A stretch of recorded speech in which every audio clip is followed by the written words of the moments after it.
সম্মানিত দর্শক শ্রোতা, দেশ এবং প্রবাস থেকে আপনারা যারা সংযুক্ত আছেন, আমাদের ভিডিও দেখতেছেন এবং শুনতেছেন, সবাইকে আন্তরিক প্রীতি ও শুভেচ্ছা জানিয়ে শুরু করছি আজকের প্রতিবেদনে আসা এই অসহায় আপুটির জীবনের গল্প কথাগুলো আজকে আপনাদের মাঝে তুলে ধরবো।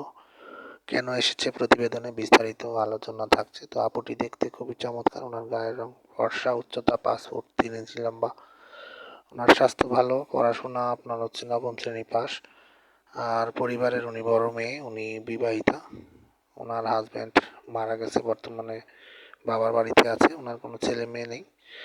তো নতুনভাবে জীবন শুরু করতে যাচ্ছে, পরিবার থেকে সিদ্ধান্ত।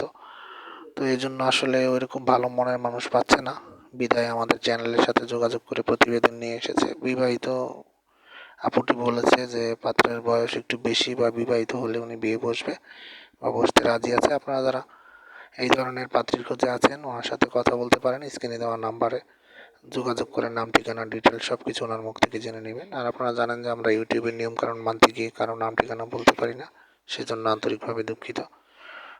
এখন আপনাদের কাছ থেকে একটাই কথা, সেটা হচ্ছে আমাদের চ্যানেলকে সাপোর্ট করুন। প্রত্যেকটি ভিডিওতে আপনারা একটি করে লাইক, কমেন্ট, শেয়ার করুন, সাবস্ক্রাইব করে রাখুন চ্যানেলটিকে এবং পাশে থাকুন, সেই প্রত্যাশা আজকের মতো এখানে বিদায় নিচ্ছি। ভালো থাকুন, সুস্থ থাকুন, স্বপ্নভূমি চ্যানেলের সাথে থাকুন। আসসালামু আলাইকুম।